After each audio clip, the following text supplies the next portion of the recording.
Assalamu alaikum. 6 p.m. This is Radio Pakistan. The news read by Sumera Kamal. The headlines first.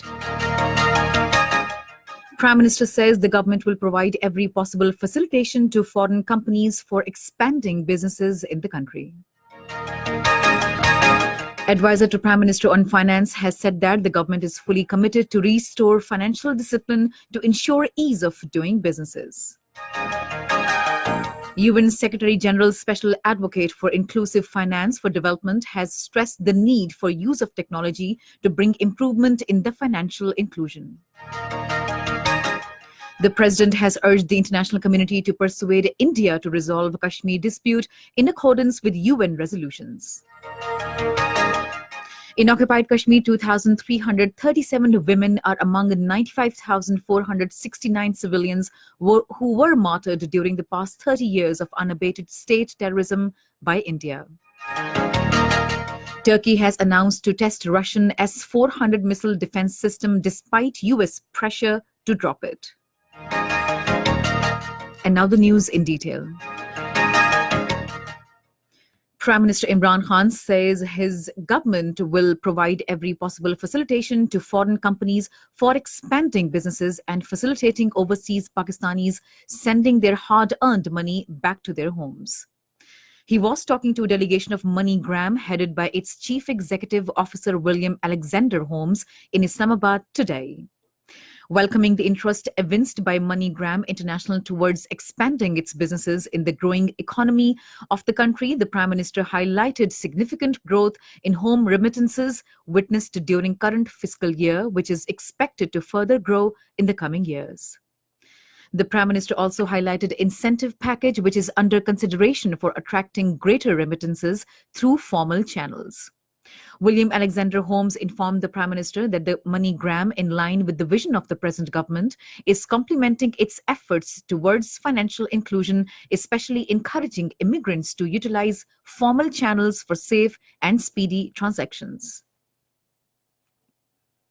Addressing a ceremony in connection with the launch of Clean Green Pakistan Index in Islamabad today, Prime Minister affirmed government's commitment to make Pakistan clean and green with the support of masses.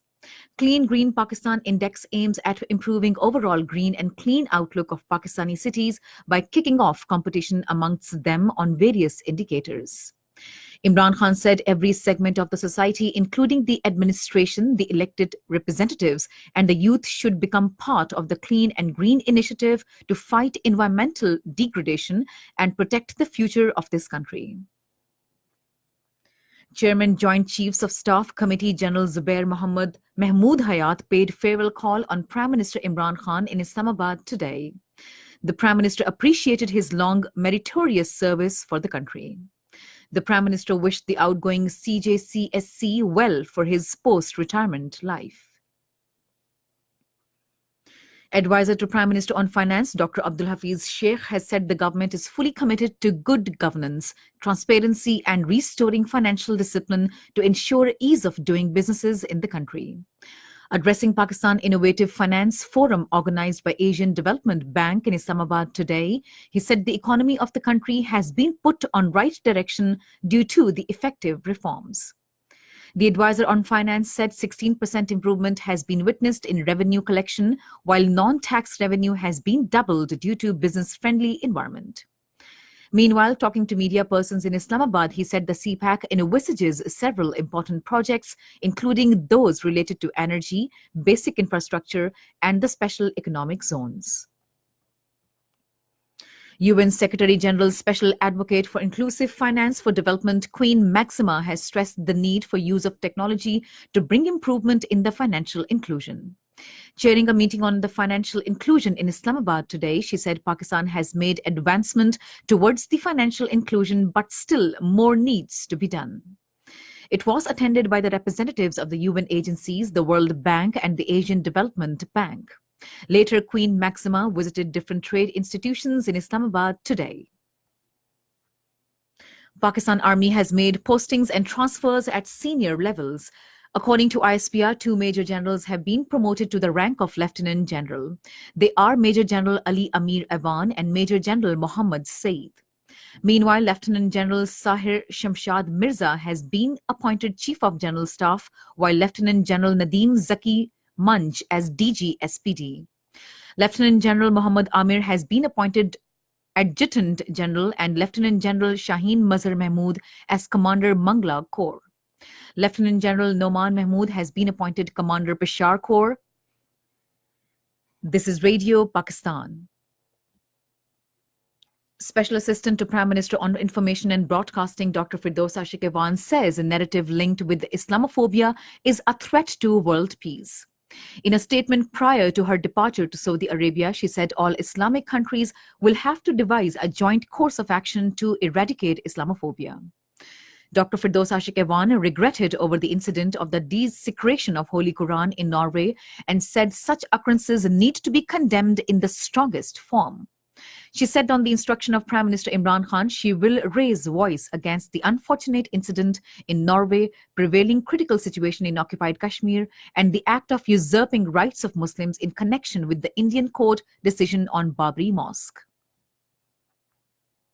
President Dr. Arif Alvi says it is responsibility of the entire nation to play its due role in protecting women's rights and curbing gender-based violence. He was addressing an event jointly organized by the Ministry of Law and the European Union delegation in Pakistan in Islamabad today in connection with International Day of Elimination of Violence Against Women. The president stressed the need to create awareness among masses to end harassment and violence against women.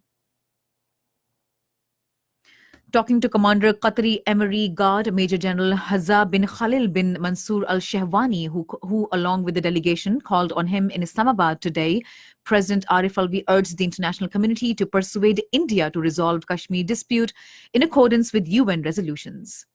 The president also asked Qatar to support Pakistan in its endeavors to highlight Indian human rights violations in occupied Kashmir.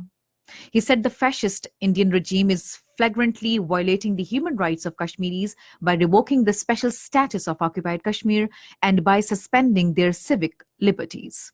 He said the BJP-led Indian government has adopted a hostile attitude towards all its minorities. The president underscored that given Pakistan's vast experience in the domain of security and the professionalism of its armed forces, Pakistan could provide Qatar security for Football World Cup 2022. In occupied Kashmir, 2,337 women are among 95,469 civilians martyred during the past 30 years of unabated state terrorism unleashed by India. According to a report released by Research Section of Kashmir Media Service on the occasion of International Day for Elimination of Violence Against Women today, Indian troops molested 11,175 women during this period. The report maintained that Kashmiri women had been the worst victims of conflict, which rendered 22,910 women widowed since 1989. Turkey says it will test Russian S-400 missile defense system today and tomorrow despite United States pressure to drop it. Turkish provincial governor said in a statement in Istanbul that Turkish Air Force F-16s and other aircraft will conduct low and high altitude flights over Ankara to test an air defense system project. The Iraqi Joint Operations Command has denied military disobedience in the country, confirming official website of Iraq's counter-terrorism service had been hacked. Talib Shaghati Al-Kanani, head of the CTS, said in a statement in Baghdad that proceedings are being made to prosecute the perpetrators. And finally, the weather. Dry weather is expected in most parts of the country, while cold in northern parts during the next 12 hours. However, rain, thunderstorm, light snowfall over the mountains is expected at isolated places in districts of Upper KP, Gilgit-Baltistan and Kashmir. A shallow fog likely to prevail in few plain areas of Punjab and Upper Sindh. To end the news, here are some of the headlines once again. Prime Minister says the government will provide every possible facilitation to foreign companies for expanding businesses in the country. President has urged the international community to persuade India to resolve Kashmir dispute in accordance with UN resolutions. Turkey has announced to test Russian S-400 missile defense system despite US pressure to drop it. And that is the end of the news. For more news and analyses, log on to our website, radio.gov.pk, and also watch live streaming of our bulletins on the link facebook.com/radio Pakistan News Official.